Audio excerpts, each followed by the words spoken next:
Chapter 1. The night the world bled, the rain tasted like iron. Alara pressed herself against the stone wall of the alley, her breath shallow, her fingers numb against the cold brick. The cobblestones beneath her feet were slick with something darker than water. She didn't look down. She couldn't afford to.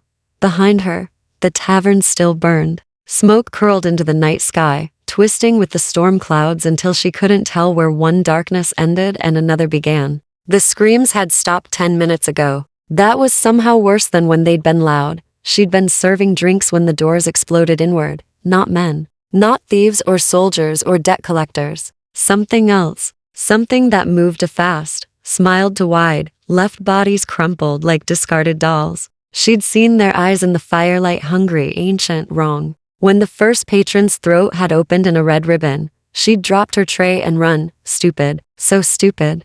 She should have hidden in the cellar like Martha. Should have locked herself in the pantry. Should have done anything except bolt into the rain-slicked streets of Ashburn after midnight with no plan and no weapon and nowhere safe to go. The alley ended in a courtyard she didn't recognize. Alara stumbled forward, her soaked skirts heavy around her legs, her hair plastered to her face. Her lungs burned. Her side ached where she'd slammed into a doorframe in her panic. Blood, her own this time, trickled warm down her ribs. The courtyard was ringed by abandoned buildings, their windows dark and empty. No light, no movement, just the hiss of rain and the hammer of her pulse in her ears. She needed to keep moving, find the main road, find the constable, the church, anywhere with people and lanterns and locked doors. But her legs were trembling, her vision swimming. She pressed one hand to the wound at her side and felt the wetness there, sticky and spreading. Not good. Not good at all. You run beautifully. Alara's heart stopped. The voice came from behind her, low, smooth, faintly amused. She spun, nearly falling, and found him standing at the mouth of the alley she'd just fled. He was tall. That was the first thing she noticed. Tall and still, like a statue carved from shadow and moonlight. Dark coat, darker hair, pale skin that seemed to glow faintly in the storm. His face was sharp and elegant, all angles and aristocratic bones, and his eyes, God, his eyes, silver, not gray, not pale blue. Silver like polished steel, like winter frost, like nothing human. Stay back, Alara managed, though her voice came out thin and breathless. She took a step backward, then another. Her heel caught on the uneven stones, and she staggered. He didn't move, didn't smile, just watched her with that unnerving stillness, his head tilted slightly, as though she were a puzzle he was trying to solve. You're bleeding, he said. I'm fine. You're not. The world tilted. Alara pressed harder against her side, willing herself to stay upright, but the edges of her vision were going soft and gray. She blinked hard, trying to focus, trying to think. Run. She needed to run, but when she looked up again, he was closer. 5 feet away now, though she hadn't heard him move, hadn't seen him take a single step. Don't, she whispered. Don't what? His voice was quiet, almost gentle. It made her skin crawl. Don't, she swallowed. Don't hurt me. Something flickered across his face. Surprise, maybe, or annoyance. It was gone before she could be sure. I'm not going to hurt you, he said. You're one of them. It wasn't a question. She'd seen enough tonight to know. The way he moved, the way the shadows seemed to cling to him. The silver eyes that caught the faint light and reflected it back like an animal's. Vampire. The word sat heavy and cold in her chest, but she didn't say it aloud. Didn't need to. He knew that she knew. For a long moment, neither of them moved. The rain fell harder, drumming against the stones, soaking through her already drenched clothes. Alara's teeth began to chatter. Cold. She was so cold. The ones who attacked the tavern, he said finally, are not with me. I don't care. You should. He took another step closer, and this time she did see him move smooth and deliberate, like a predator closing in. They're still hunting. And you smell like fear and blood. They'll find you within the hour. Alara's breath hitched. Then I'll hide.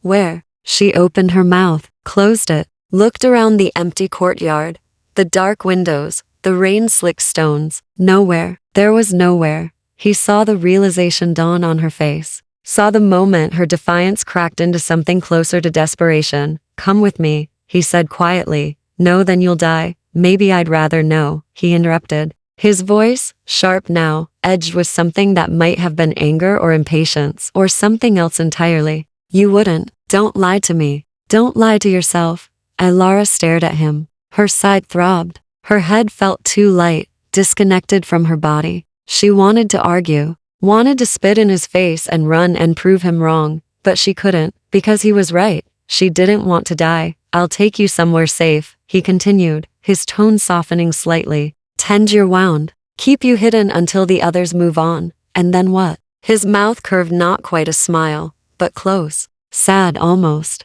Then you go back to your life. Forget this night. Forget me.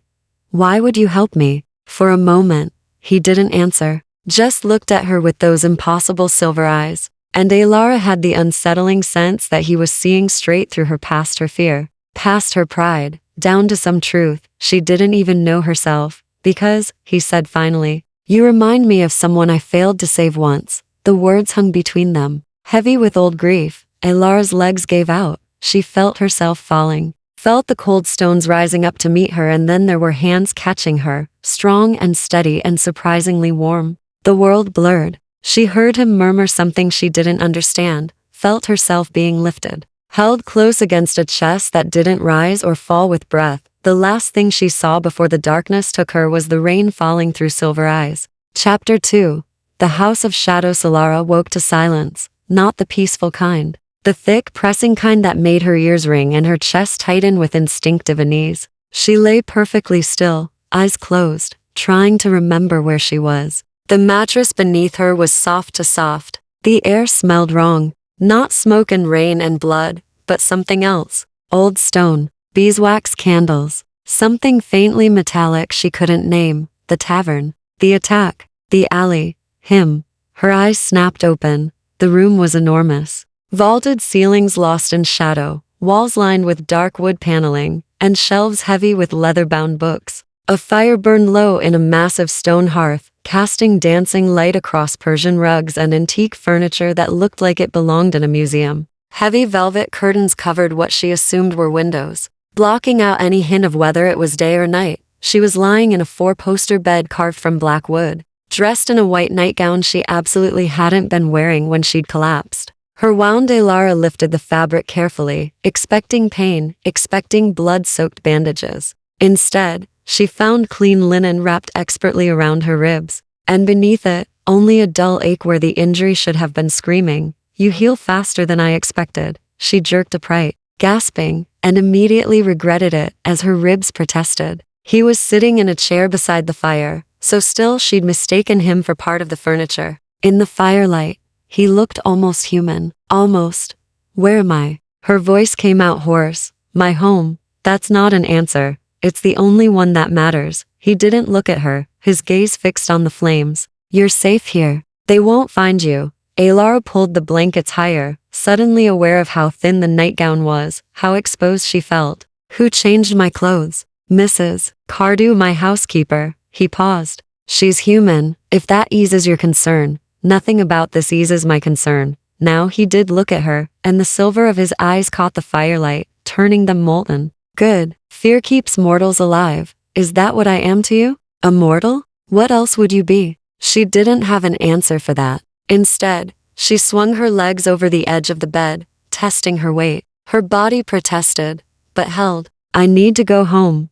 No, excuse me? You need to stay here until the Corvin house moves on. He rose from the chair with that unnatural grace, and she realized he was even taller than she'd thought. 3 nights. Perhaps 4.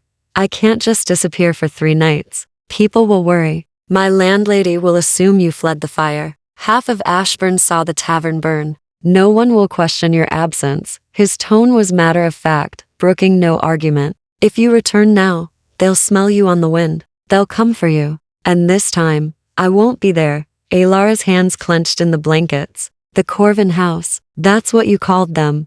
Yes.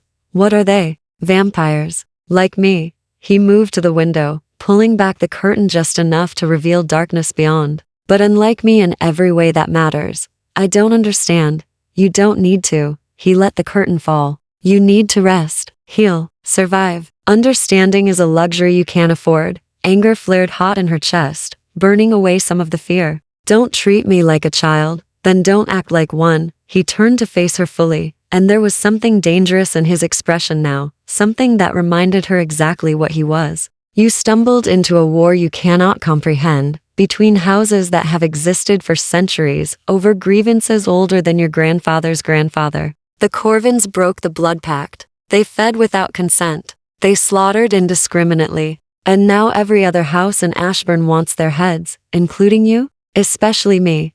The fire cracked, sending sparks up the chimney. Elara forced herself to meet his gaze, even as everything in her screamed to look away. What house are you? Something shifted in his expression. Pride, maybe, or pain. Thorn.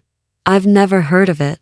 Most haven't. We prefer it that way. He moved back toward the chair, but didn't sit. The Thorn house keeps the old laws. We feed only from willing donors. We protect our territory. We do not start wars, but we finish them. How noble, Elara said, unable to keep the bitterness from her voice. I never claimed nobility. His tone was flat. Only necessity. She wanted to argue, wanted to scream at him that there was nothing necessary about any of this, that she'd been serving drinks and minding her own business, and now she was trapped in some gothic nightmare with a vampire who spoke in riddles and expected her to simply accept it all. But her ribs ached, her head throbbed, and beneath the anger, beneath the fear, exhaustion pulled at her like a tide. What's your name? She asked instead. He hesitated. For the first time since she'd woken, he looked uncertain. Does it matter? You know mine.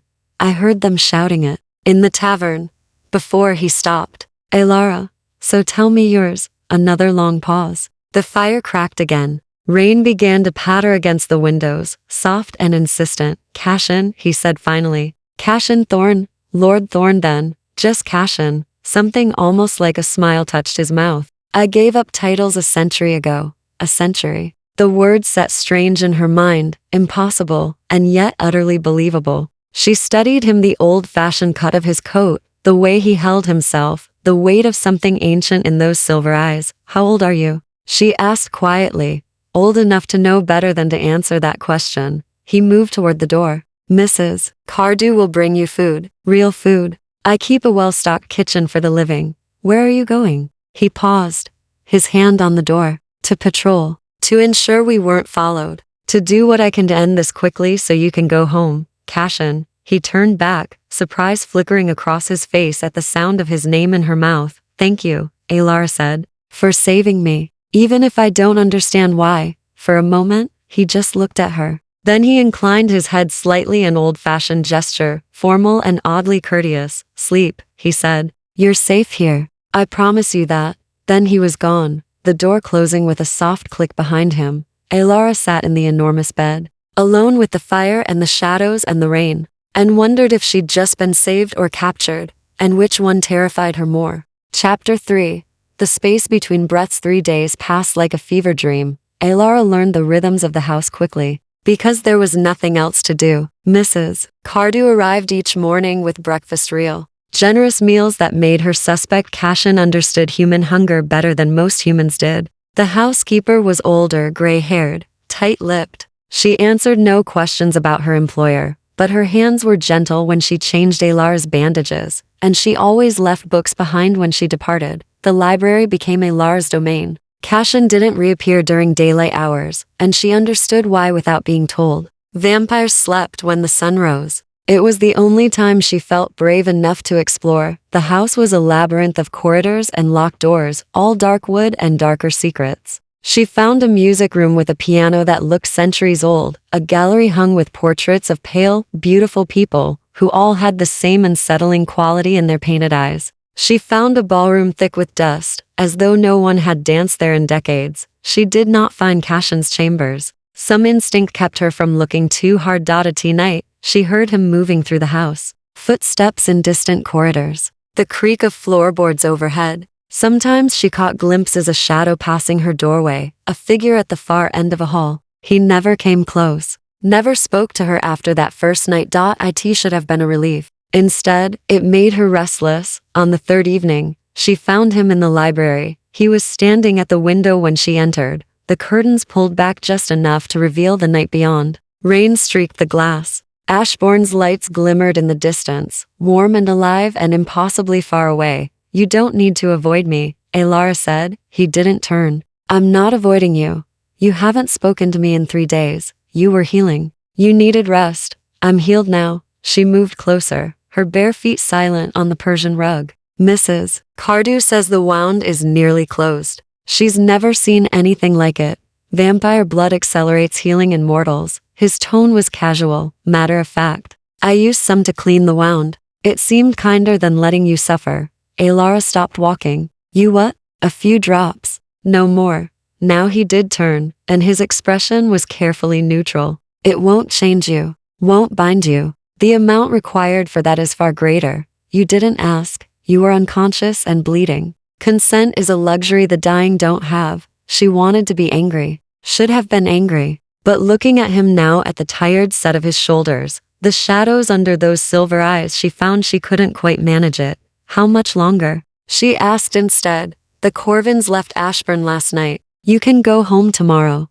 Tomorrow? The word should have filled her with relief. Instead, she felt something uncomfortably close to disappointment. Just like that? Just like that. He moved away from the window toward the shelves. His fingers traced the spines of books without seeming to see them. You'll return to your life. Find new employment. Forget this happened. You keep saying that. Forget. Alara crossed her arms. Do you really think I can forget? I think you should try.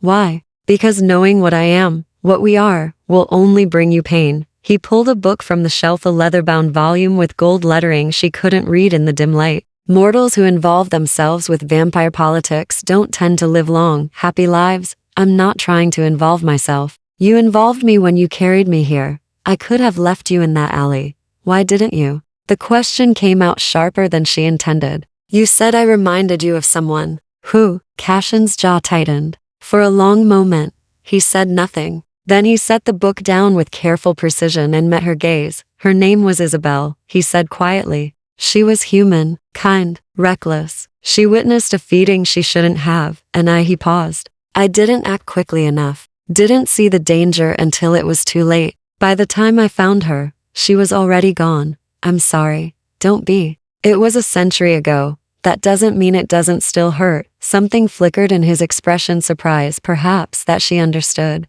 He looked away, back toward the rain-streaked window. You ask too many questions, he said. You don't answer enough of them. Almost a smile. Almost. Perhaps that's for the best. Alara moved closer, drawn by something she didn't fully understand. Curiosity, maybe. Or the same strange pull that had made her notice him in that courtyard. Despite her terror, the sense that beneath the cold immortal exterior was something raw and human and worth knowing. Tell me about the houses, she said. No, tell me about the blood pact. Alara, tell me something. She stopped a few feet away, close enough to see the inhuman stillness of his chest, the way he didn't breathe unless he remembered to. I've spent 3 days in your house. I've worn your housekeeper's nightgowns and eaten your food and healed with your blood in my veins. Don't I deserve to understand? He studied her for a long moment. Then, to her surprise, he gestured to the chairs by the fire. Sit, he said. If you're going to be stubborn about this,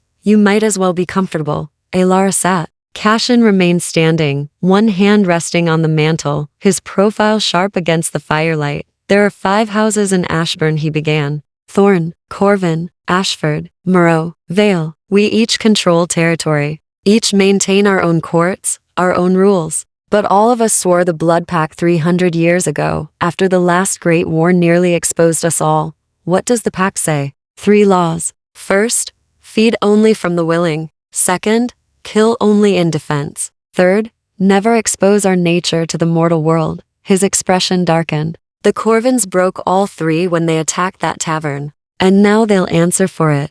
To you? To all of us. The blood pact is enforced by collective judgment. When one house breaks faith, the others convene a tribunal. He looked at her then, and there was something terrible in his eyes. It always ends in execution. Alara's breath caught. You're going to kill them. They killed innocents. Yes, we're going to kill them. The fire crackled. Rain hammered harder against the windows. Somewhere in the house, a clock chimed midnight. You're not what I expected, Alara said quietly. What did you expect? A monster. I am a monster. His voice was flat. I've lived to centuries. I've killed. I've watched empires rise and fall. I've forgotten more lives than you'll ever know. he turned to face her fully. The fact that I follow rules doesn't make me less dangerous. It just makes me better at hiding it. She should have been frightened. Should have run back to her room and counted the hours until she could leave. Instead, she stood, walked to where he stood by the fire, met those impossible silver eyes with all the courage she had left. I don't think you're hiding, she said. I think you're lonely. Cashin went utterly still. For a heartbeat, she thought she'd gone too far, seen too much. But then his expression shifted, cracked, just slightly, enough to glimpse the grief beneath. Go to bed, Alara, he said softly. Tomorrow you go home. She wanted to argue, wanted to stay, wanted to understand this strange ache in her chest that had nothing to do with her healing wound, but she could see he needed the distance, needed the walls. So she went, and tried not to think about how empty tomorrow suddenly felt. Chapter 4.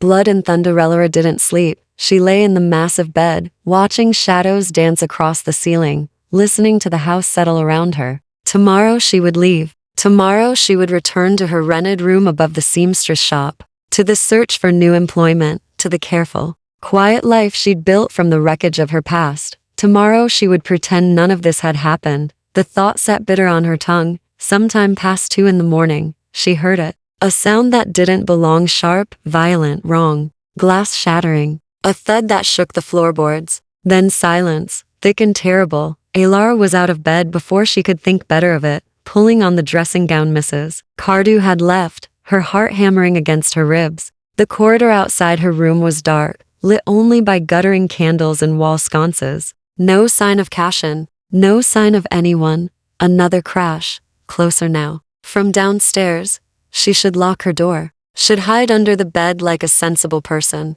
should do anything except what she was doing, which was moving toward the sound, down the curved staircase, into the entrance hall where moonlight spilled through shattered windows and painted everything silver. They were in the foyer, 3 of them. Vampires. She knew it instantly from the way they moved, too fast and too fluid, like predators playing at being human. 2 men and a woman, all pale and sharp and wrong. Their clothes were fine, but blood-stained, their eyes fever-bright, and Cashin was on his knees. Alara's breath stopped. He was bleeding, actual bleeding, dark liquid seeping from a wound in his shoulder, another across his ribs. His silver eyes were dull with pain, his face twisted in something between fury and resignation. The great Cashin Thorn, the woman said, circling him slowly. Lord of Shadows, keeper of the old laws. Look at you now, Evelyn. Cashin's voice was rough. The tribunal meets in 3 days. You gain nothing by this. We gain your silence. She crouched before him, tilting her head like a curious bird.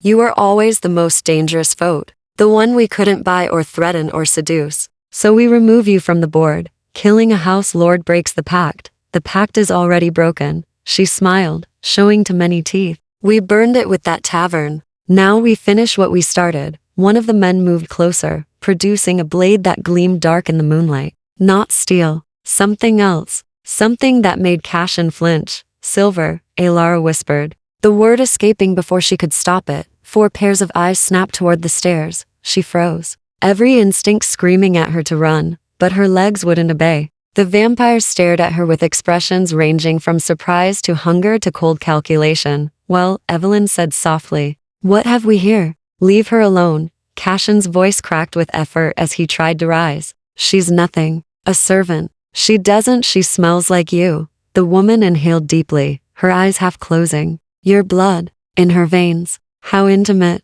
It was to heal a wound. Nothing more. Of course. Evelyn's smile widened. Then you won't mind if we finish her quickly. The man with the silver blade turned toward Alara, started up the stairs. Terror slammed into her chest. But something else came with it, something hot and furious and absolutely reckless. She'd spent 3 years rebuilding herself after betrayal had shattered her life. 3 years learning to be small and quiet and invisible. 3 years surviving. She was done being prey. Her hand closed around the candelabra on the side table. Heavy brass. 3 burning candles. Not much of a weapon, but it was all she had. The vampire laughed. Brave little thing, aren't you? Stop. Cashin's voice was desperate now. Please, I'll give you whatever you want. Just leave her. Alara threw the candelabra. It wasn't a good throw. It wasn't even particularly accurate. But burning candles struck the vampire's face, and he recoiled, hissing, pawing at the flames. In that heartbeat of distraction, Alara ran, not away, toward. She had no plan, no strategy, just the wild, impossible thought that Cashin needed help, and she was the only one there to give it. She grabbed the silver blade from where the vampire had dropped it, her palms screaming in protest at the contact, and did the only thing she could think of. She cut the ropes, binding Cashin's wrists. "You insane woman," he breathed. "You're welcome." Then, everything happened at once. Cashin surged to his feet with inhuman speed, catching the burned vampire by the throat and slamming him into the wall hard enough to crack plaster. The woman Evelyn lunged for Alara with a snarl of fury, but Cashin was faster, shoving Alara behind him, taking a blow meant for her across the face. "Run," he growled. "No, Alara, I said no." The second male vampire came at them from the side. Alara saw him move, saw the intent in his eyes, and did something that felt like pure instinct. She thrust the silver blade out, not trying to kill, just trying to make him stop. The blade sank into his shoulder. He screamed, a sound like tearing metal, and staggered back. Silver. It hurt them. Really hurt them. Cashin used the distraction, moving with brutal efficiency. He was wounded, weakened, but he was still stronger than all of them. Still faster. One vampire went down with his throat torn open. Another fled through the shattered window, disappearing into the night. Only Evelyn remained, backing toward the door, her eyes wild. "This isn't over," she hissed. "Yes," Cashin said quietly. "It is." He moved like liquid shadow, and Alara turned away before she could see what happened next. But she heard it. The wet, final sound. The thud of a body hitting marble. Then silence. Alara's legs gave out.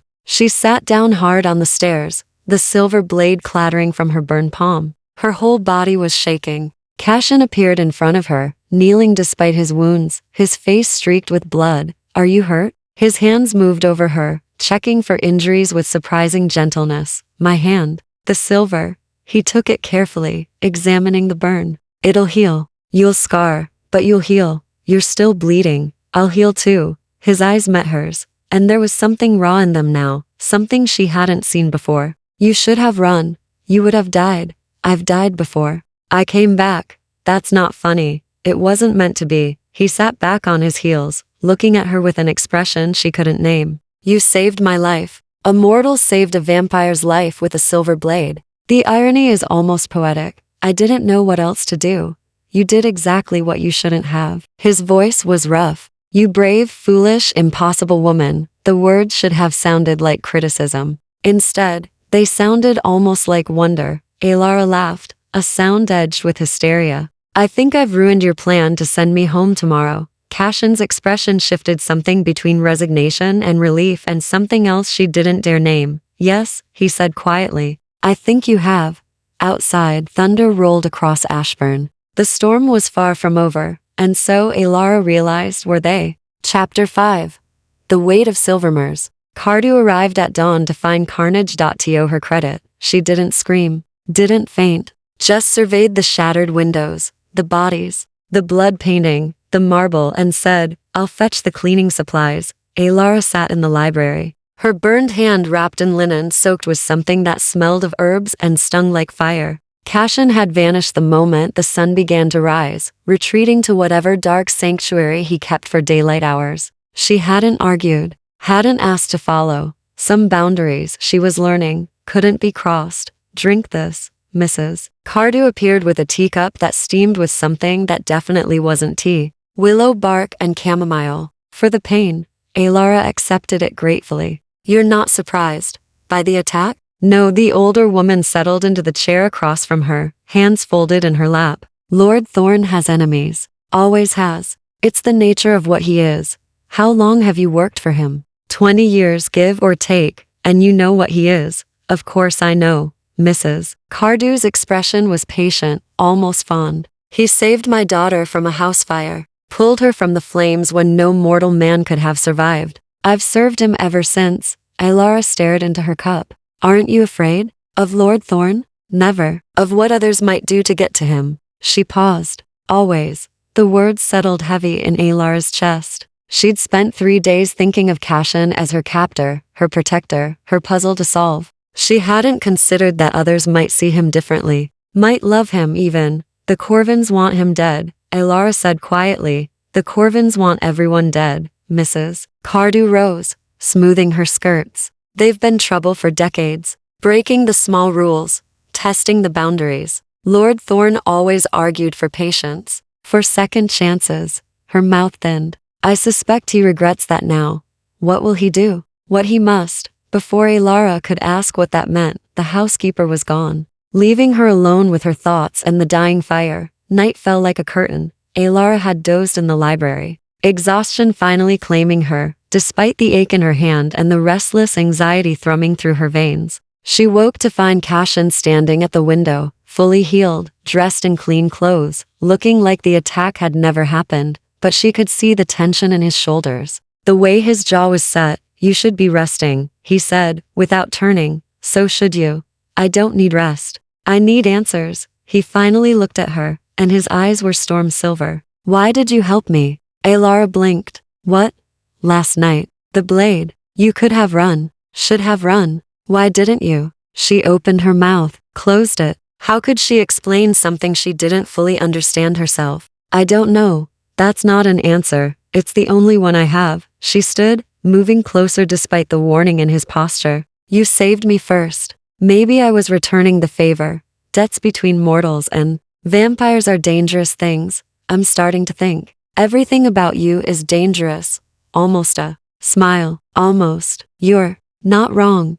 Silence stretched between them, thick with things unsaid. Outside, Ashbourne's bells tolled 9. Somewhere in the distance, carriages clattered over cobblestones. The tribunal meets tomorrow, Cashin said finally. At the Murrow estate, all 5 houses will convene to judge the Corvins. Will you be safe? Safer than staying here. After last night, they know where I live. They'll come again. He turned from the window. I'm moving you to a safe house. Mrs. Cardew will know. His eyebrows rose. Excuse me? I'm not going to a safe house. Alara crossed her arms, ignoring the protest from her burned hand. I'm coming with you. Absolutely not. You can't stop me. Alara. He said her name like a warning. This isn't a game. The tribunal will be attended by dozens of vampires. Ancient, powerful, hungry. One misstep and you'll be torn apart. Then teach me not to misstep. It's not that simple. Why not? She took another step closer, close enough now to see the flecks of darker silver in his eyes. You said I have your blood in me. That must count for something. It counts for making you a target. His voice dropped, urgent. Every vampire there will smell it. Will know you're marked. Will wonder what claim I have on you. What claim do you have on me? The question hung between them, dangerous and electric. None, Cashin said, but his voice was rough. You're free to leave. Have always been free. I've kept you here for your safety, not my pleasure. I'm not asking to leave. You should be. Why? Frustration bled into her tone. Because I'm mortal? Because I'm weak? I saved your life last night with a silver blade and a candelabra. I'm not as helpless as you think. I don't think you're helpless. He moved closer, and suddenly the space between them felt charged. I think you're reckless and stubborn, and you have no idea what you're asking for. Then tell me. The tribunal is sacred ground. Every vampire who attends will be on edge, watching for threats, ready to violence. If you're there, you become part of the politics, part of the game. His jaw tightened. I can't protect you and navigate the tribunal both. Maybe I don't need protection. Everyone needs protection at Vampire Court, even you? Something flickered in his expression, surprise, maybe, that she'd noticed. Especially me. Alara studied him in the firelight. This ancient creature who moved like shadow and bled like men, and looked at her sometimes like she was the most bewildering thing he'd encountered in centuries. An idea was forming, reckless and half mad, but it wouldn't leave her alone. What if we helped each other? She said quietly. What? You said having me there would be dangerous, because I'd be unmarked, unexplained. She took a breath. So explain me. Understanding dawned in his eyes. No, I not. Tell them I don't know. A servant, an assistant, whatever makes sense. Give me a role so I'm not just prey wandering into the wolves' den. Alara, I have nowhere else to go, she said, and the truth of it sat bitter on her tongue. The tavern is gone. My room is paid through the end of the week. After that, she shrugged. I'm one disaster away from the workhouse anyway. At least this disaster is interesting. Cashin stared at her. For a long moment, he said nothing. Then he laughed, a sound so unexpected and genuine that it transformed his entire face. "You're insane," he said. "Probably. This is a terrible idea. Most of my ideas are." He shook his head. But there was something almost like admiration in his expression now. "If I agree, and that's a very large if you follow my lead. You speak when spoken to. You stay close. And if I tell you to run, you run. Understood?" Elara's heart kicked against her ribs. "Understood. And you'll need different clothes. Something that suggests you belong in vampire society." His eyes traveled over her borrowed nightgown. "Something that suggests you belong to me." The words sent heat rushing to her face. "Belong? In name only," he said quickly. "A pretense. For safety." "Right, safety." But looking at him now, at the careful way he wasn't quite meeting her eyes, Alara wondered if he was trying to convince her or himself. "Get some rest," Cashin said. "Tomorrow night, everything changes." He was right about that, at least, though neither of them knew just how much. Chapter 6. The Muro court dress was black silk and moonlight. Alara stared at her reflection in the full-length mirror, barely recognizing herself. The gown was high-necked, but left her shoulders bare, the fabric clinging to her waist before falling in elegant folds to the floor. Mrs. Cardew had pinned her hair up, leaving a few dark curls loose to frame her face. She looked like someone who belonged in oil paintings and candlelit ballrooms. She looked like someone who could stand beside a vampire lord and not seem out of place. "He's waiting," Mrs. Cardew said softly. Alara took a breath and descended the stairs. Cashin stood in the foyer, dressed in black that made him look carved from shadow. When he saw her, he went completely still, that preternatural vampire stillness that made him seem more statue than man. "Will I do?" Alara asked, suddenly self-conscious. "You'll do more than that." His voice was rough. "You'll be noticed." "Is that good or bad?" "I haven't decided yet." He offered his arm, the gesture oddly formal. "Stay close. Don't meet anyone's eyes directly unless I introduce you. And remember, you're under my protection." That means something in vampire society. What does it mean? "It means they can't touch you without answering to me." His jaw tightened. "It also means they'll assume certain things about our relationship." Heat crept up Alara's neck. "What kind of things?" "The kind that will keep you safe." He met her gaze. "Let them assume. Don't correct them. Understood?" She nodded, not trusting her voice. The carriage ride to the Muro estate took 20 minutes through dark streets lit by gas lamps. Cashin was silent, his expression unreadable. Alara watched Ashburn slide past the windows, familiar and foreign at once, knowing that somewhere in those shadows, vampires moved and fed and lived lives that had nothing to do with the mortal world she'd inhabited just days ago. "Are you afraid?" Cashin asked quietly. "Terrified." "Good. That might keep you alive." The Muro estate rose from manicured grounds like something from a Gothic novel, all stone towers and iron gates and windows that glowed with warm light. Carriages lined the drive. Figures moved in the shadows, too graceful to be human. Alara's heart hammered as Cashin helped her down. His hand was cool and steady around hers. "Breathe," he murmured. "You've faced worse than this." "Have I?" "You've faced me." Almost a smile. "Everything else is easy by comparison." They climbed the wide stone steps. The doors opened before they could knock, revealing a grand entrance hall lit by dozens of candelabras. Vampires filled the space, beautiful, terrible, inhuman. All conversation stopped when Cashin entered. "Lord Thorne." A man appeared from the crowd, tall and elegant, with auburn hair and amber eyes. "How good of you to grace us with your presence. We heard you had difficulties." "Nothing I couldn't handle, Lord Ashford." Cashin's tone was pleasant, but Alara could feel the tension in him. "May I present Miss Alara Gray? She's under my protection." Ashford's eyes traveled over her with uncomfortable intensity. "Indeed. How unexpected. I wasn't aware you kept human companions." "I don't make a habit of announcing my private affairs." "Clearly." The vampire smiled, showing teeth. "Welcome to the Muro court, Miss Gray. Do try not to get yourself eaten." He moved away before Alara could respond. Other vampires stared openly now, their expressions ranging from curiosity to hunger to something that might have been contempt. "Ignore them," Cashin said quietly, guiding her through the crowd. "They're testing boundaries, seeing how you react." "Should I be reacting differently?" "You're doing fine." His hand pressed briefly against the small of her back. "Better than fine. You're not cowering, and you're not stupid enough to challenge anyone." "That's already more than I hoped for." they entered a ballroom that took Alar's breath away. Crystal chandeliers hung from vaulted ceilings. Silk draped the walls. A quartet played music in the corner, something old and haunting and slightly off-key. And everywhere, vampires moved like dancers, speaking in low voices, drinking from crystal glasses filled with liquid too dark to be wine. Is that? Alara started. Yes. Don't stare. A woman appeared before them, small and dark-haired, with eyes like black opals. She radiated power in a way that made Alar's instincts scream. Cashin. Her voice was musical. And your little mortal. How delicious. Lady Moreau. Cashin inclined his head respectfully. Thank you for hosting the tribunal. As if I had a choice, she circled them slowly, her gaze fixed on Alara. You smell like him, girl. His blood. His house. Tell me, are you a gift? A pet? A meal in waiting? She's none of those things, Cashin said, an edge in his voice now. Then what is she? Mine.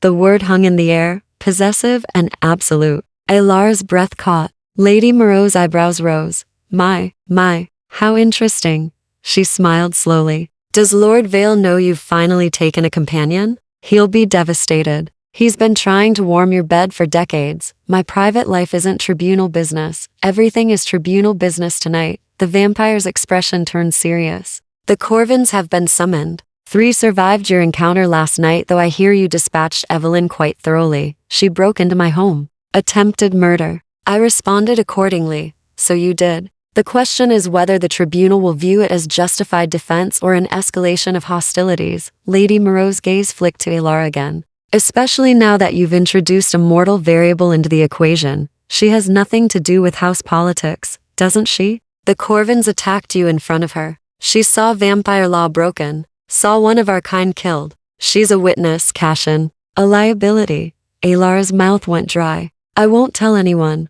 Of course you won't, darling. Lady Moreau's smile was almost pitying. Because you understand what happens to mortals who expose us, don't you? The unspoken threat hung heavy in the perfumed air. She's under my protection, Cashin repeated, his voice dropping to something dangerous. Anyone who touches her answers to me. Are we clear, Crystal?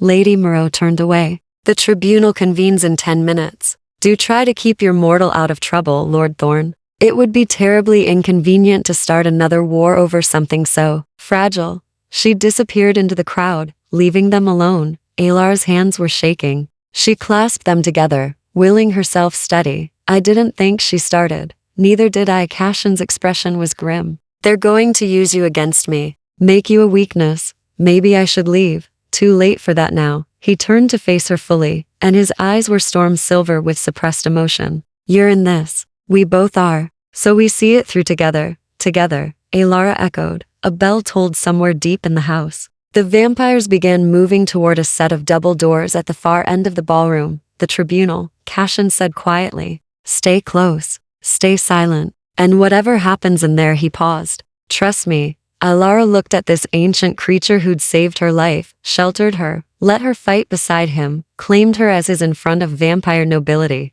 This impossible man who shouldn't exist, but did. I do, she said, and meant it. They walked into the tribunal together, into fire and blood and consequences neither of them could imagine. Chapter 7. The Tribunal of Blood. The tribunal chamber was older than Ashburn itself, stone walls carved with symbols Alara couldn't read. A circular floor inlaid with silver that gleamed in the torchlight. No chairs, no comfort, just 5 raised platforms arranged in a perfect pentagon, each bearing the crest of a house. Thorne, Moreau, Ashford, Vale. And at the center, empty and accusatory, Corvin. Vampires filled the gallery above, watching in perfect silence. Alara felt the weight of their stares like physical pressure. Cashin guided her to a spot near his platform, close enough to signal her importance, but far enough to keep her from the center of attention. His hand lingered on her shoulder, a brief, grounding touch before he ascended to take his place. The other house lords were already positioned. Lady Moreau, small and deadly. Lord Ashford, with his auburn hair and calculating eyes. And 2 others Alara hadn't seen before, a woman with silver blonde hair who must be Lady Vale, and an elderly vampire whose presence felt ancient and cold. Lord Winter, Cashin murmured, catching Alara's gaze. The oldest of us. 3 centuries, give or take. Before she could respond, a door opened at the far end of the chamber. 3 vampires entered. 2 men and a woman, pale and defiant, their eyes fever bright. The remaining Corvins. Behind them walked guards with silver chains not binding them, but a clear threat. Alar's breath stopped. She recognized the burned vampire from Cashin's foyer. He saw her too, and his lips curved in something that wasn't quite a smile. The Corvin house stands accused. Lord Winter's voice echoed through the chamber, old as stone. 3 charges. Feeding without consent. Murder of innocents. Breaking the blood pact that has kept us hidden for 300 years. He paused. How do you answer? The female Corvin stepped forward. Not Evelyn, someone new, with ice blonde hair and eyes like chips of frozen sky. We answer that the pact has made us weak. That hiding among mortals like parasites has stripped us of our birthright. Murmurs rippled through the gallery above. You admit the charges, then, Lady Moreau said. We admit to reclaiming what we are. Apex predators. Not domesticated pets playing at civilization. 18 humans died in that tavern fire, Cashin said, his voice cutting through the whispers. 18 lives ended because you decided the rules no longer applied to you. The Corvin woman turned to him, and her smile was vicious. 19, actually. 1 more died of her wounds this morning. But who's counting? Her gaze slid to Alara. Though I see you've replaced your lost mortal already, Lord Thorn. How efficient. Alara's hands clenched. Cashin's expression didn't change, but she could see the muscle ticking in his jaw. This isn't about Lord Thorn's private affairs, Lady Vale interjected, her voice honey-sweet. This is about your house's rebellion. Is it rebellion to refuse slavery? The Corvin spread her hands. We are immortal, powerful. Why should we bow to mortal sensibilities? Why should we pretend their lives matter when we could rule them? Because exposure means extinction, Lord Ashford said coldly. Break the pact, and you bring hunters down on all of us. The mortals outnumber us 1,000 to 1. They have weapons now, silver bullets, flamethrowers, chemicals that burn. You think yourself strong? You're a fool. Then we kill the hunters. And when more come? And more? Cashin leaned forward. We survive through secrecy, through balance, through the rules you've broken, rules you wrote, the male Corvin spat. Rules that benefit the old houses, while the rest of us starve on willing donors and animal blood. No one starves, Lady Moreau said. The feeding contracts are fair. Consenting adults, fairly compensated contracts. The word dripped with contempt. We're vampires. We should take what we want. Silence fell like a blade. Lord Winter rose slowly from his platform.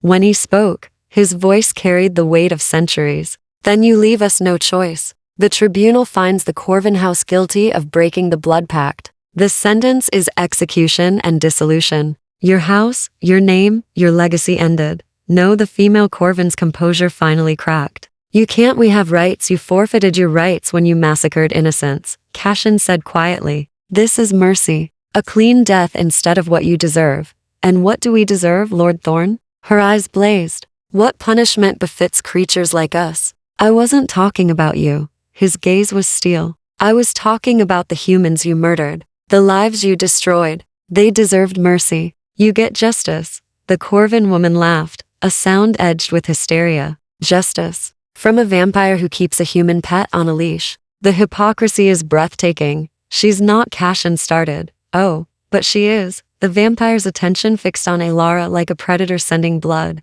Look at her. Marked with your blood. Dressed in your colors. Standing in a tribunal chamber because you willed it. Tell me, girl, do you think you're here by choice? Or has he compelled you so thoroughly you can't tell the difference? Alara's heart hammered. Every eye in the chamber turned to her. She could feel the weight of their attention, their hunger, their curiosity. Don't speak. Cashin had told her, stay silent. But silence felt like agreement. Like accepting the Corvin's twisted version of truth. I'm here by choice, Alara said, her voice carrying further than she expected. Lord Thorn saved my life, sheltered me, protected me. He's never compelled me to do anything. How would you know if he had? Because I know what it feels like to be controlled. The words came out harder than intended, raw with old pain. I know what it's like when someone takes your choices away. And this, she gestured between herself and Cashin. This isn't that. The Corvin's eyes narrowed. You think you understand him? You think because he's been kind, been gentle, that he's anything other than a monster? He's killed more people than you can imagine. Lived through wars and plagues and the deaths of everyone he's ever loved. And you think you're special? You think you matter? I think I'm standing here, Alara said steadily. And you're about to die. So maybe I don't need to matter. Maybe I just need to survive. The chamber erupted. Vampires in the gallery hissed and snarled. The other house lords exchanged glances. Lady Moreau's mouth curved in something that might have been approval or amusement, and Cashin was looking at her like he'd never seen her before. Enough, Lord Winter said, his voice cutting through the chaos. The mortal is not on trial. The Corvins are. He turned to the accused vampires. You have 1 hour to make your peace. At midnight, the sentence will be carried out. Wait, the female Corvin's composure shattered completely now. Please, we'll leave Ashburn. Disband the house. Just don't. The judgment is final. Lady Vale's voice was soft but absolute. Guards, remove them. The Corvins were dragged away, their protests echoing through the stone chamber. Alara watched them go, feeling something complicated twist in her chest. They were monsters, murderers, but they were also terrified, facing death after centuries of immortality. She understood that fear too well. The tribunal dispersed slowly. Vampires filed out, their conversations hushed and urgent. Cashin descended from his platform and came straight to her. That was incredibly stupid, he said, quietly. I know, you just made yourself a target for every vampire who thinks mortals should know their place. I know, and you undermined my authority by speaking without permission. I know. She met his eyes. Are you angry? He stared at her for a long moment. Then unexpectedly, he smiled, a real smile, warm and genuine. No, I'm impressed. Really? You stood in a room full of vampires and defended your own agency. That takes either courage or madness. His expression softened. I haven't decided which. Can it be both? With you? Probably. A bell began to toll. Midnight. Somewhere in the Moreau estate, 3 vampires were being executed for breaking laws older than nations, and Alara stood beside an immortal who'd claimed her as his, wondering when exactly her life had become a gothic novel. Come, Cashin said, offering his arm again. Let's go home. Home. The word shouldn't have felt as right as it did, but as they walked out of the tribunal chamber together, Alara realized she'd stopped thinking of Cashin's house as a prison, started thinking of it as sanctuary, and that, she suspected, was the most dangerous thing of all. Chapter 8. The quiet after-earth carriage ride home was silent. Alara sat across from Cashin, watching the gas lamps of Ashburn blur past the windows. Her hands were folded in her lap, still trembling slightly from the adrenaline crash. She'd spoken in a room full of vampires, defended herself, survived. She should have felt triumphant. Instead, she felt hollowed out. You're thinking too loudly, Cashin said. Alara glanced up. He was watching her with those silver eyes, his expression unreadable in the dim light. I didn't know thinking had volume. For mortals, it's deafening. A pause. What's troubling you? They're dead now. The Corvins, yes. And you don't feel anything about it? Cashin was quiet for a long moment. I feel many things. Relief that the threat is ended. Regret that it came to this. Anger that they forced our hand. He leaned back against the velvet cushions. But guilt? No, they made their choices. Actions have consequences even for immortals, especially for immortals, Alara said softly. You have so much more time to live with them. His gaze sharpened. You understand that better than most mortals would. It wasn't a question, but she answered anyway. I told you I know what it's like to be controlled, to have choices taken away. She looked down at her hands. 3 years ago I was engaged to a man I thought I loved. He was charming, attentive, perfect. The words tasted bitter. Until I realized he was stealing from me. Small things at first, money from my purse, jewelry that had been my mother's, then larger. He'd forged my signature on documents, sold property I'd inherited. By the time I understood what was happening, I had nothing left. Did you report him? To who? His family had connections. Mine were all dead. She smiled without humor. He told everyone I was hysterical, unstable, that I'd given him permission, and later regretted it. People believed him. Why wouldn't they? He was respectable. I was just a woman with a history of melancholy. Cashin's expression had gone very still. Where is he now? I don't know. I ran, changed my name, started over in Ashburn. She met his eyes. So, yes, I understand consequences. And I understand what it's like when someone takes everything and faces nothing. You think the Corvins deserved mercy. I think they deserve justice. I'm not sure execution is the same thing. She paused. But I'm also alive because you stopped them. So maybe I'm not the right person to judge. The carriage rolled to a stop in front of the house. Cashin helped her down, his hand steady and warm. The night air was cold, smelling of rain and smoke from distant chimneys. Inside, Mrs. Cardew had left lamps burning. The foyer had been completely restored, no sign of the violence that had shattered it just days before. Everything perfect and pristine and eerily untouched. You should rest, Cashin said. I'm not tired. You're exhausted. I can hear your heartbeat. Alara turned to face him. Do you always monitor my vital signs? When you're stressed, yes. It's instinct. He moved past her toward the library. Predator awareness. I can't turn it off. She followed him, drawn by curiosity and something else she didn't want to name. He was pouring something amber into a crystal glass whiskey. By the smell, I didn't think vampires drank, she said. We don't need to. But I remember enjoying it. Sometimes the ritual is enough. He didn't offer her any, just stood by the fire, staring into the flames. You were brave tonight. Foolish but brave. You said that already. I meant it both times. He took a sip, grimaced slightly. The other houses will talk. About you. About us. About what it means that I brought Immortal to tribunal. What does it mean? That I'm either very confident or very stupid. He set the glass down. They'll test you. Try to separate us. See if you're a weakness they can exploit. Are you asking me to leave? I'm telling you what's coming. His gaze found hers. If you stay, it gets harder from here. More dangerous. The Corvins are gone, but the politics remain. Other houses will see opportunity in the power vacuum, and you need to appear strong. I need to appear untouchable. Alara moved closer, drawn by the firelight and the unexpected vulnerability in his voice. Is that why you claimed me tonight? To appear strong? I claimed you to keep you alive. He turned to face her fully. Every vampire in that room wanted to know what you were to me. If I'd hesitated, shown uncertainty, they would have seen you as prey, as a tool to use against me. His jaw tightened. I won't apologize for protecting you. I'm not asking you to. She was close enough now to feel the cool emanating from him, the unnatural stillness of a body that didn't need to breathe. But I need to know, is that all I am? A political necessity? The question hung between them, dangerous and honest. Cashin's expression shifted surprise, conflict, something that might have been longing. You're asking the wrong question.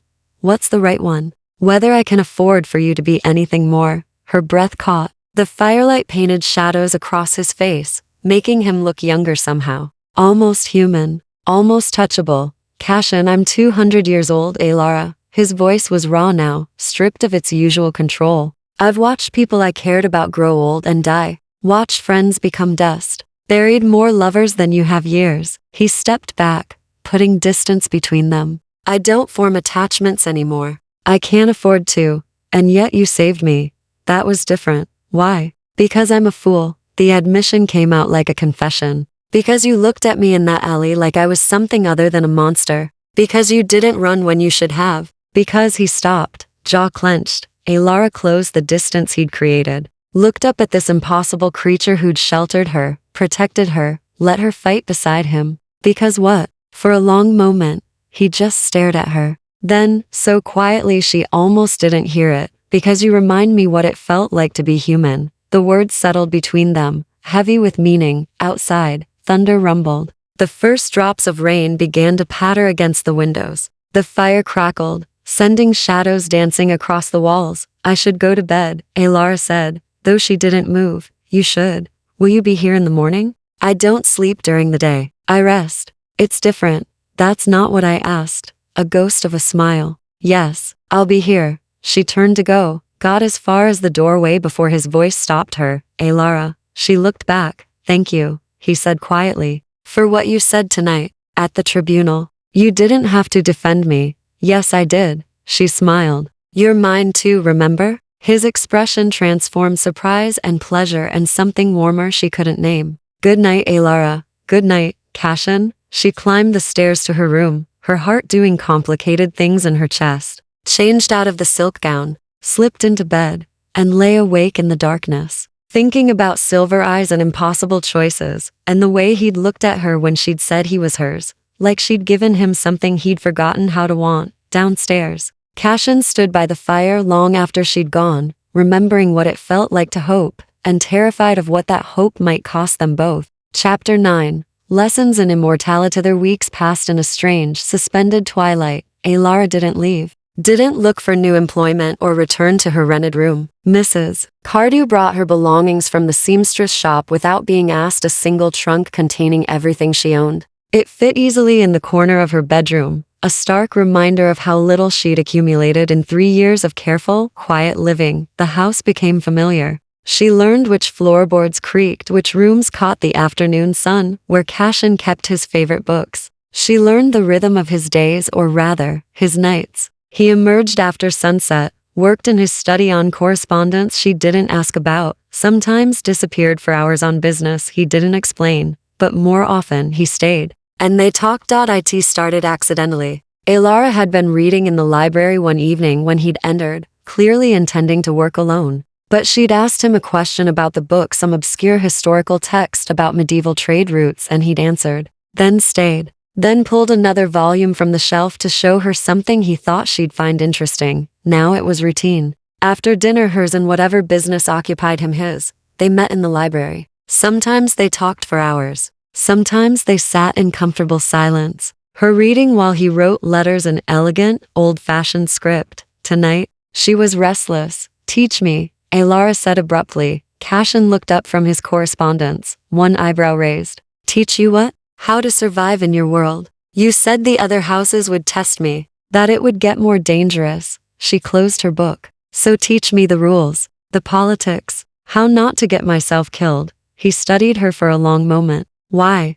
Because I'm tired of being helpless, tired of relying on your protection for everything. She met his gaze. You said you don't form attachments because everyone you care about dies. Maybe if I understood your world better, I'd last longer. Something flickered in his expression, pain, perhaps, or recognition. That's not how it works. Then explain how it does work. He set down his pen with deliberate care. You want a lesson in vampire politics? I want to understand what I'm living in the middle of. Fine. He rose, moving to stand before the fire. There are rules. Ancient, unbreakable, enforced by collective power. The blood pact is the foundation, the 3 laws you already know. But beneath that are layers of custom, tradition, hierarchies that have existed for centuries. Like what? Like the fact that you, as my acknowledged companion, now carry a form of immunity. Other vampires cannot feed from you, harm you, or approach you without my permission. To do so is a direct challenge to my authority. He paused.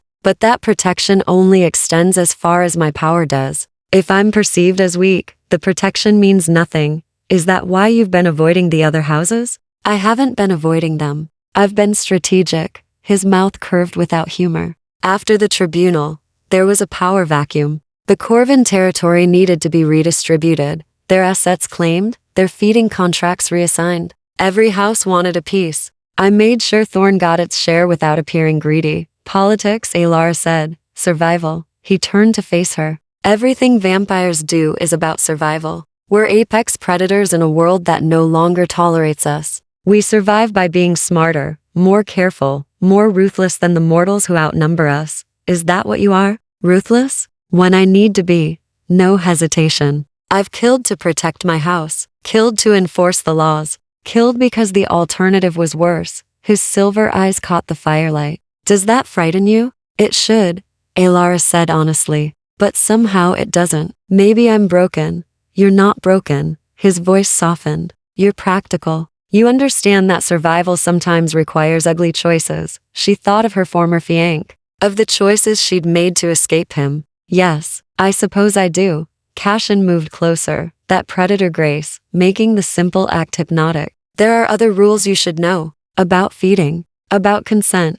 I thought vampires couldn't feed without permission. The blood pact forbids it. But permission can be complicated. He sat in the chair across from hers. Most vampires maintain contracts with willing donors. Humans who consent to regular feeding in exchange for money, protection, or other benefits. That sounds transactional. It is. But it's also safer than the alternative. He leaned back. Before the pact, we hunted, killed, left bodies in our wake. The mortals fought back hunters, church inquisitions, mob violence. We were powerful, but we were dying. The pack saved us by making us civilized. Do you have donors? The question came out before she could stop it. Cashin's expression went carefully neutral. I did. A long-term arrangement with a woman in the city. But she moved to London last year, and I haven't replaced her. Why not? Because feeding requires trust. Intimacy, even if it's purely transactional. His gaze held hers. I'm not interested in intimacy with strangers. The air between them felt suddenly charged. Alara's pulse quickened, and she knew he could hear it. How long has it been since you fed? She asked quietly. For weeks. Maybe 5. That's a long time. Long enough that I'm starting to feel it. He said it matter-of-factly, but she caught the tension in his shoulders. I can go 2 months if necessary. 3, if I'm careful. But it's not pleasant. What happens if you wait too long? The hunger becomes difficult to control. Instinct overrides reason. I become dangerous. He met her eyes. That's why I avoid being around you when I'm starving. Her breath caught. You've been avoiding me? I've been careful with you. A correction, gentle but firm. There's a difference. Alara should have left it alone. Should have thanked him for the lesson and gone to bed. Instead, she heard herself say, what does it feel like? Feeding? Cashin went very still. Why are you asking? Curiosity. Dangerous curiosity. Most of mine is. She held his gaze. Tell me. For a long moment, he said nothing. Then, it's intimate. More intimate than most mortals realize. There's a connection when you feed not just physical, but emotional. You taste their life, their memories, their essence. It's intoxicating, addictive. His voice dropped. And it feels good for them too. The bite releases endorphins, creates euphoria. Some donors become dependent on it. Is that why you stopped? Because you didn't want someone dependent on you? I stopped because I was becoming dependent on her. The admission came out raw. Not for the blood, for the connection. For those few moments when I could pretend I wasn't alone. Alara's heart twisted. She stood, crossing to where he sat, not letting herself think about what she was doing. You're not alone now, Alara. Her name was a warning. I'm just saying you don't have to be. She knelt beside his chair, looking up at him. You've given me shelter, protection, a place to belong. Let me give you something back. You don't know what you're offering. Then tell me. His hand came up, fingers brushing her cheek with unexpected gentleness. If I feed from you, there will be a bond. Not magical. Vampires can't compel or control through blood alone, but emotional, psychological. You'll crave it, miss it when it's gone, want it again. Would you? The question hung between them, dangerous and honest. Yes, he said finally. God help me, yes. Thunder rumbled outside. The fire crackled. Alara's pulse hammered against her throat, and she watched his eyes track the movement. Not tonight, he said, though his voice was strained. Not when you don't fully understand what you're asking. Not when I'm hungry enough that I might not stop when I should. When then? When you've had time to think about it. When you're certain. He stood, putting distance between them. And when you can do it because you want to, not because you feel you owe me. Alara rose slowly. What if it's both? His expression transformed surprise and desire and something achingly tender. Then we'll talk about it when I'm not starving. She nodded, not trusting her voice. Good night, Alara. Good night, Cashin. She left him by the fire, her skin still tingling where he'd touched her, and knew with absolute certainty that she'd already made her choice. She just needed to convince him she meant it. Chapter 10. The Choichitwo nights later, Alara found Cashin in the music room. He was sitting at the piano, not playing, just staring at the keys as though they held answers to questions he didn't want to ask. The room was dark except for a single candle, and in that flickering light he looked impossibly lonely. I've been thinking, Alara said from the doorway. He didn't turn. That's never good. About what you said. About feeding. About bonds. She stepped inside, closing the door behind her. I want to. Alara, I've had days to think about it. I'm certain. She moved closer, her bare feet silent on the hardwood. You're starving. I can see it now that I know what to look for. The way you hold yourself so carefully. The way you leave rooms when I enter them. I'm managing. You shouldn't have to. She stopped beside the piano bench. Not when I'm here. Not when I'm willing. Cashin finally looked at her, and his eyes were storm dark, the silver barely visible. You think you understand what you're offering, But you don't. Not really. Then show me. If I do this, if I feed from you, everything changes. His voice was rough with hunger and restraint. You become mine in a way that matters. Not politically. Not for show. Truly mine. And I become responsible for you in ways I swore I'd never be again. Maybe I want to be yours. The words came out steadier than she felt. Maybe I'm tired of being alone too. He stood abruptly, the piano bench, scraping against the floor. Don't say things like that when I'm barely holding on. Why are you holding on? She reached for his hand, and he let her take it, his fingers cool against her warmth. I'm offering freely, with full knowledge. Isn't that what the blood pact demands? Consent? The pact demands I not kill you, or drain you, or turn you into a mindless thrall. His jaw tightened. It says nothing about not breaking your heart when you realize what I am, what I can never be for you. What can't you be? Human, mortal, capable of growing old with you. He pulled his hand away, turning toward the window. In 50 years, you'll be elderly or dead, and I'll still be this, frozen, unchanging, alone. 50 years is a long time, Alara said quietly. I'll take it if that's all we get. You say that now, I say it because I mean it. She moved to stand before him, forcing him to look at her. You asked me once why I helped you when the Corvins attacked. I didn't have an answer then, but I do now. Why? Because somewhere between the alley and this moment, you stopped being a monster and started being Cashin. Her voice softened. Because you listen when I talk. Because you don't try to fix me or save me or make me into something I'm not. Because when I'm with you, I feel seen in a way I haven't felt in years. His expression cracked, revealing the grief and longing beneath. You're asking me to care about you, to let you matter. I'm asking you to stop being afraid of it. I'm 200 years old, Alara. I'm afraid of very little. He reached up, cupping her face with unexpected gentleness. But losing you? That terrifies me.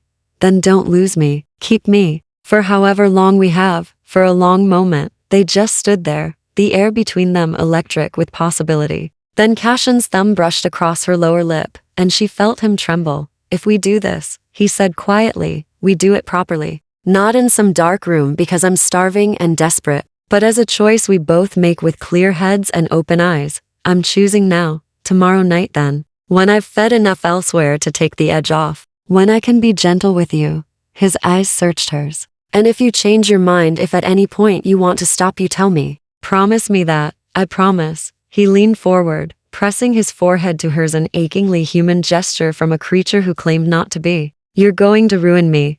Good, she whispered. You ruined me first. His laugh was soft and broken and beautiful. How? You made me hope again. The next evening, Alara found him waiting in the library. He'd fed that afternoon. She could see it in the way he moved. The color that had returned to his face, the steadiness in his hands. But his eyes were still dark with want. Are you certain? He asked. Instead of answering, she crossed to where he stood and tilted her head, exposing her throat. Cashin's breath caught. Alara, I trust you. Those 3 words seemed to undo him. He pulled her close, one hand cradling the back of her head, the other at her waist. This will hurt, just for a moment. I know. He bent his head, lips brushing against her pulse point. She felt him hesitate one last time, felt the war between hunger and control, between desire and restraint. Then his fangs pierced her skin. The pain was sharp and bright, but it faded almost instantly, replaced by something else. Warmth that spread through her veins like honey. A connection that went deeper than physical, as though he could feel her heartbeat from the inside. His arms tightened around her, holding her safe against him while he drank. She felt him in her blood, felt his hunger, his relief, his desperate, aching loneliness finally easing. And underneath it all, love, careful and terrified and absolutely real. When he pulled back, his eyes were molten silver. Her blood stained his lips. He looked young and ancient all at once, vulnerable in a way she'd never seen. Are you all right? His voice was hoarse. Yes. She touched his face, wiping the blood away with her thumb. Are you? I don't know. He caught her hand, pressing it against his chest, where his heart beat slow and steady. I think you've just complicated my very carefully constructed immortal life. Good. He laughed, the sound genuine and warm. Then he kissed her properly this time, tasting of copper and something indefinably him. When they broke apart, both breathless, despite only one of them needing air, he pressed his forehead to hers again. Stay, he whispered. Not as a guest. Not as someone under my protection. Stay as mine. And you'll be mine? I already am. He smiled against her skin.